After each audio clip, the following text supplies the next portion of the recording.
Ici Antoine Joubert. Aujourd'hui, combien coûte le Ford F-150 Raptor R 2023? Et le modèle 2024 sera essentiellement inchangé. Quelques petits changements mineurs sur lesquels on reviendra, mais en attendant, c'est la camionnette la plus puissante jamais produite par Ford. 700 chevaux issus d'un moteur V8 suralimenté de 5,2 litres qu'on emprunte directement à la défunte Ford Shelby GT500, laquelle a été retirée du marché après 2023 parce qu'on la remplace cette année par une nouvelle génération de la Ford Mustang. Qui sait si le nom Shelby ne reviendra pas prochainement, mais cette voiture-là faisait 760 chevaux. On reprend son moteur recalibré ici à 700 chevaux, 640 livres-pieds de couple. Ça en fait une camionnette extrêmement performante et les amateurs de chiffres seront satisfaits puisqu'on boucle le 0-100 km/h en 4,5 secondes tout juste avec cette camionnette. Exactement les mêmes chiffres qu'avec son rival le plus direct, évidemment, qui est le Ram TRX, lequel a été lancé en 2020. C'est pas pour rien que Ford a décidé de repousser les limites de son F-150 Raptor. C'est parce que Ram connaît beaucoup de succès avec son TRX, lequel emprunte un moteur V8 émis extrêmement performant lui aussi. Alors, c'est en 2010 que Ford avait lancé le premier Raptor. On se souvient de ce modèle avec une caisse courte, avec la cabine Super Cab. C'est un modèle plus compact avec un V8 de 5,4 litres qui n'était pas très performant. Sont arrivés plus tard les modèles à cabine Super Crew, deuxième génération en 2015, puis troisième génération en 2022, toujours avec le V6 EcoBoost de 3,5 litres qui fait 450 chevaux. Mais ici, avec ce moteur V8, on pousse encore une fois la machine jusqu'à 700 chevaux. Alors, c'est beaucoup de puissance, beaucoup de consommation également, on y reviendra un peu plus tard, mais il faut mentionner que le Ford F-150 Raptor, c'est aussi un camion qui est conçu pour être capable de composer avec les pires conditions routières. C'est un camion conçu pour aller jouer dans le désert, dans la boue, dans le sable, dans tout ce qui n'est pas de l'asphalte. Et bien que ce soit très impressionnant en ligne droite et que la sonorité mécanique soit ahurissante, c'est surtout hors des sentiers battus que ce camion-là impressionne avec la suspension la plus évoluée jamais développée par Fox, évidemment, qui est un expert en équipement de suspension. Alors ici, bien évidemment, on a la version Raptor R Super Crew, caisse courte. C'est la seule configuration disponible, 9 choix de couleurs au total. Maintenant, comment est-ce qu'on distingue la version R du Raptor régulier? Bien, c'est pas compliqué. Son moteur, je l'ai mentionné, mais aussi un habillage esthétique qui lui est propre. Alors, de petits détails cosmétiques, une calandre ceinturée d'un noir lustré, des lumières qui sont un peu distinctes, des jantes qui lui sont propres. Évidemment, on a des pneus BF Goodrich de haute performance K02 qui sont optionnels sur un Raptor régulier, mais de série sur la version R. Côté éléments de suspension, on est à peu près à la même place. La calibration a changé, évidemment, très légèrement pour pouvoir recevoir un moteur qui est évidemment plus lourd au niveau du museau, mais sinon, c'est essentiellement la même chose. On conserve aussi la même transmission. Et à l'intérieur, les distinctions, un peu de fibre de carbone, des sièges Recaro qui lui sont propres. Sinon, c'est à peu près la même chose. Et bien sûr, dans le cas qui nous concerne, vous allez apercevoir ces bandes décoratives sur la caisse, à l'intérieur desquelles vous êtes capable de distinguer plusieurs petits chiffres 8 qui signifient bien sûr qu'on a ici affaire à un moteur à 8 cylindres plutôt qu'au V6 biturbo de 3,5 litres, ce fameux moteur EcoBoost que Ford exploite dans le F-150 depuis nombre d'années.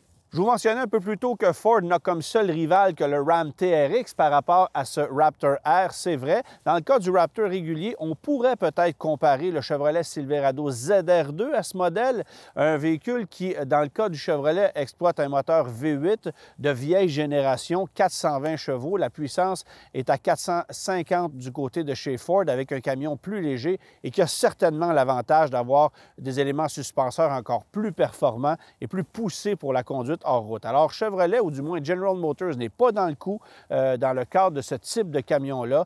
On n'a jamais souhaité lancer une machine de haute performance et qui sait si on ne le fera pas dans un avenir rapproché, mais évidemment, le temps est compté puisqu'évidemment, ce genre de camion-là, extrêmement polluant, ne pourra continuer à être commercialisé pendant plusieurs années. Petit détail intéressant, sachez que le Raptor R est assemblé à Dearborn, au Michigan, au fameux Rouge Plant, où on assemble beaucoup de modèles de Ford F-150, alors que dans le cas du Raptor régulier, c'est plutôt du côté de Cleveland, en Ohio, qu'on assemble le véhicule. Deux camions qui sont quasi identiques, mais qui prennent naissance dans deux usines différentes, ce qui permet bien sûr de les distinguer, d'apporter une touche d'originalité. Le véritable tour de force de Ford avec le F-150 Raptor R, ça se situe au niveau des suspensions, c'est évident, parce qu'elles sont capables d'offrir des performances incomparables en matière de conduite hors route, dans le désert, peu importe le type de surface sur lequel vous allez circuler, mais également d'offrir un niveau de confort insoupçonné sur la route. Et ça, c'est véritablement génial parce que normalement, ce genre de camion-là de très haute performance demande à son conducteur de faire des compromis, soit au niveau des performances, soit au niveau du confort, alors qu'ici, malgré son poids, malgré sa masse, malgré ses dimensions, on réussit à faire de ce F-150 un véhicule maniable, facile à conduire, peut-être pas nécessairement facile à stationner dans un milieu urbain, mais je ne pense pas que ce soit son objectif premier.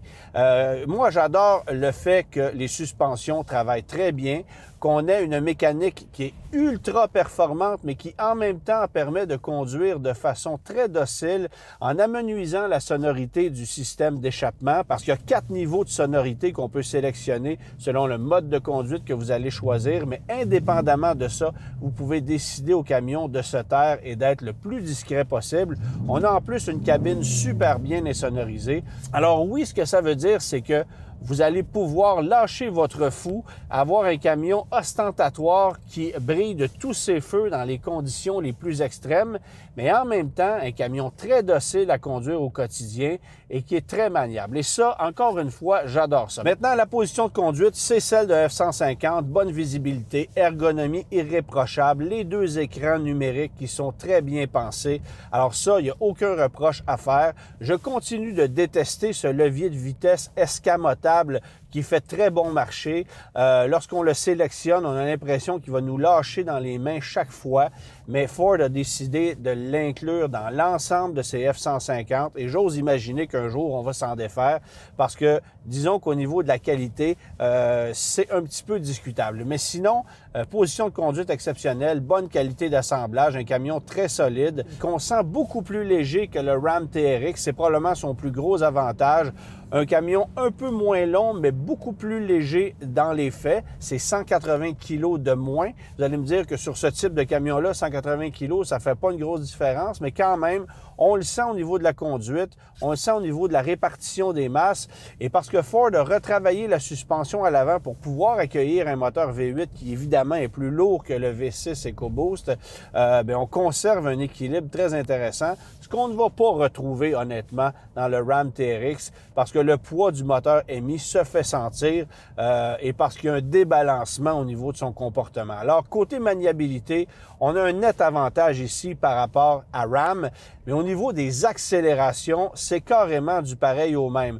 Il y a plusieurs de mes confrères qui ont fait des tests d'accélération multiples en comparant le Raptor R et le Ram TRX et la conclusion est à peu près toujours la même. On arrive au bout du quart de mille à peu près au même moment ou à la même vitesse. Le 0-100 km/h ou le 0-60 000 à l'heure, c'est 4,5 secondes. On est toujours autour de ça, autant avec le Ram qu'avec le Ford F-150 Raptor R.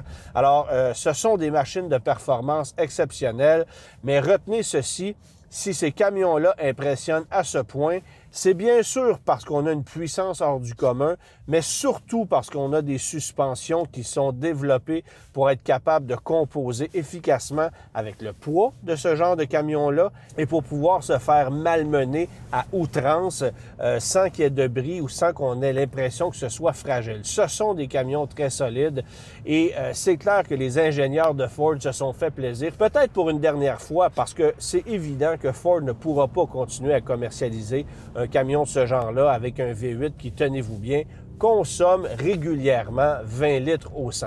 En fait, les codes de consommation officiels annoncés par Ford, c'est 22,8 litres au 100 en ville, 15,9 litres au 100 sur route, pour une moyenne combinée à 19,7 litres au 100. Et c'est exactement ce que j'ai eu comme résultat après 200 km de conduite. Je vais vous avouer que c'était majoritairement sur route secondaire et sur autoroute, mais autour du point de congélation.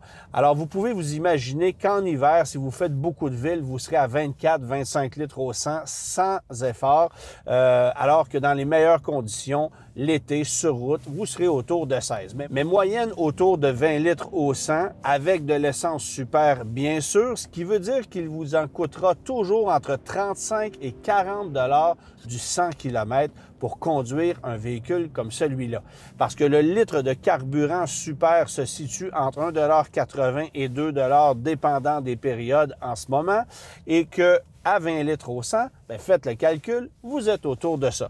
Alors, c'est extrêmement coûteux de rouler un F-150 Raptor R, qui est un camion extrêmement polluant également, pas besoin de vous le dire. Pour ceux qui ont une certaine conscience écologique, c'est un des véhicules à éviter clairement. Bien qu'on n'ait pas de taxe de gros consommateurs d'essence à payer sur ce véhicule-ci, outre la taxe à la cylindrée, qui, dans le cas qui nous concerne, sera moindre qu'avec le Ram TRX parce qu'on a ici un moteur de 5,2 litres plutôt que 6,2 litres. Ça, ce sont les lois québécoises, évidemment, où on va avoir une taxe à la cylindrée à l'immatriculation du véhicule. Maintenant, je vais être honnête, j'aurais eu la chance de pouvoir pousser ce camion-là en circuit fermé, en ligne droite, à quelques reprises, pour voir ce que le moteur a dans le ventre et pour voir si ça s'essouffle à un certain niveau.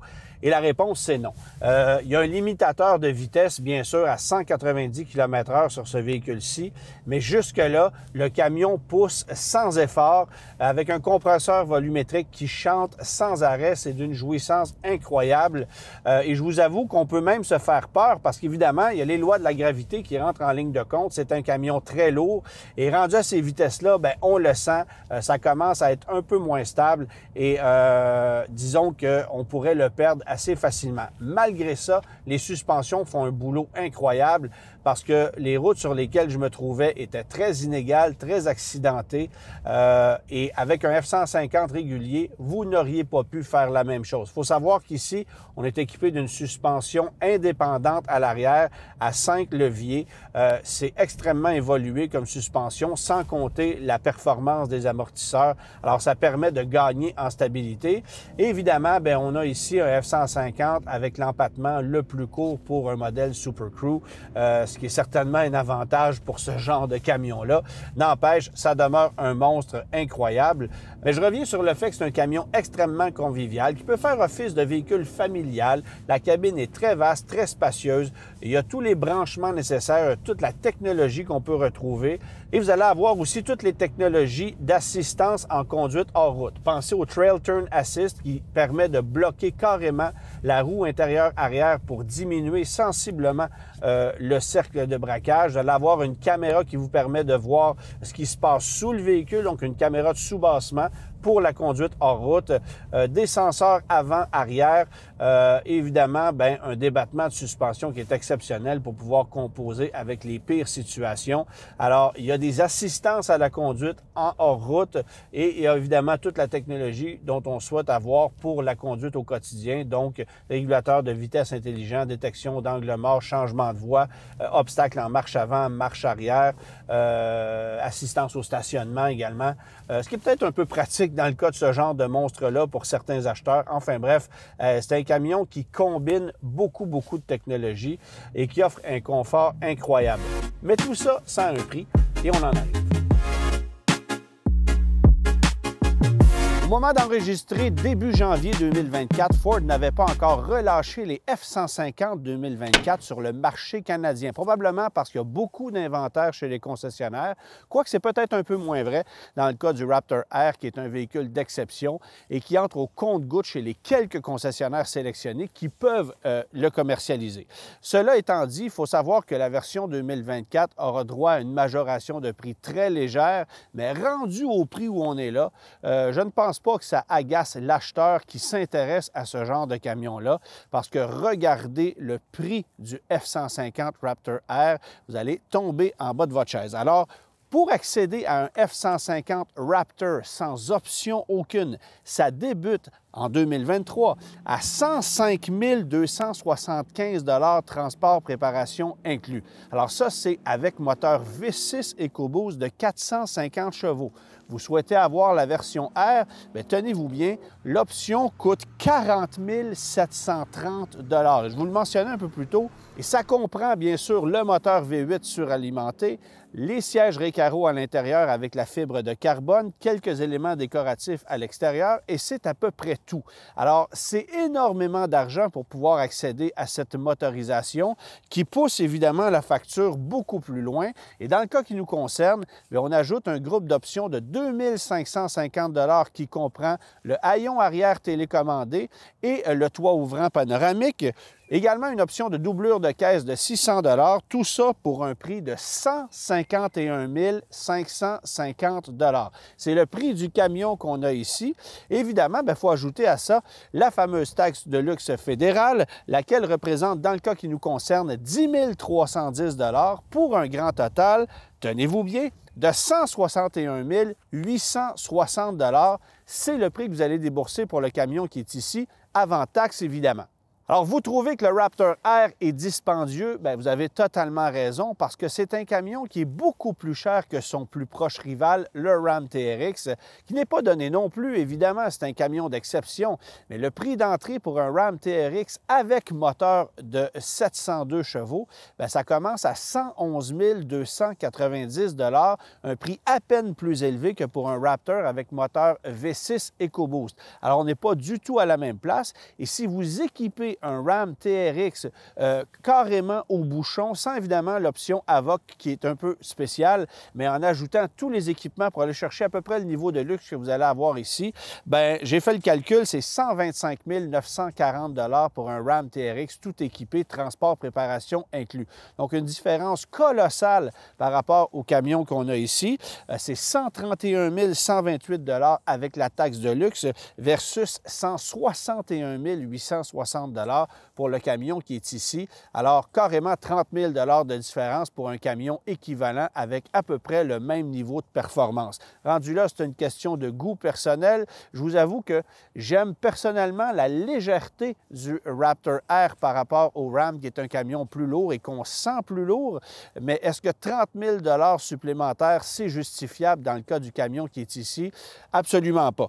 Mais regardez ce que ça donne si on décide de financer le camion. Évidemment que les programmes de location, on oublie, mais dans le cas qui nous concerne, vous allez payer à un taux de 7 % sur 6 ans, donc 72 mois, toute taxe incluse, 2 971 $ par mois. C'est beaucoup d'argent pour le camion qui est ici. Et dans le cas d'un Ram TRX, c'est assez particulier parce qu'on a un taux subventionné en ce moment à 2,99 % et le camion est passablement moins cher, ce qui ramène la facture à 2 290 $ taxe incluse par mois, un différentiel de 681 $ mensuellement entre le Ford F-150 Raptor R et un Ram TRX tout équipé, comme je vous ai mentionné, avec un prix d'entrée à un peu plus de 125 000 $. Alors, il y a une grosse différence de facture. Ford ne peut justifier le prix de son Raptor R par rapport au Ram TRX et ça explique peut-être pourquoi Ram connaît un peu plus de succès avec son TRX, un camion qui est très populaire compte tenu de ce type de marché parce que, bien sûr, ça ne s'adresse pas à tous. Il faut savoir que le Ram TRX en est à sa dernière année pour 2024. Il sera discontinué après l'année modèle 2024. Alors, ne soyez pas surpris si Ram décide de promouvoir son TRX un peu plus cette année, d'en multiplier la disponibilité sur le marché canadien, alors que le Raptor R risque de continuer de se faire rare sur notre marché parce qu'on préférera tout simplement le commercialiser aux États-Unis où il est tout simplement plus lucratif de le vendre. Maintenant, quels sont les changements annoncés pour le F-150 Raptor R en 2024? Bien, 720 chevaux plutôt que 700. Et ce n'est pas la différence de puissance qui est intéressante ici, mais surtout le fait de savoir qu'on a 18 chevaux de plus que le Ram TRX. Ça, pour Ford, c'est très important. Et l'autre changement, c'est au niveau des amortisseurs. Fox a développé des amortisseurs encore plus performants pour 2024 à double soupape intégrée qui risquent d'être encore plus performants en conduite hors route, pour de la conduite, par exemple, au niveau des rallyes dans le désert, etc., etc. Alors, suspension qui sera plus évoluée, qu'on pourra évidemment mettre à l'essai un peu plus tard. Mais sinon, ça demeurera essentiellement le même camion. Quelques changements cosmétiques au niveau des jantes, changement de couleur aussi qui est à prévoir, quelques teintes qui seront ajoutées au catalogue, d'autres qui seront retirées, histoire de distinguer les camions, parce que le genre d'acheteur qui se procure un camion comme celui-là aime avoir ce petit côté exclusif et se distinguer de son voisin qui, lui, risque d'acheter un Ram TRX plus populaire.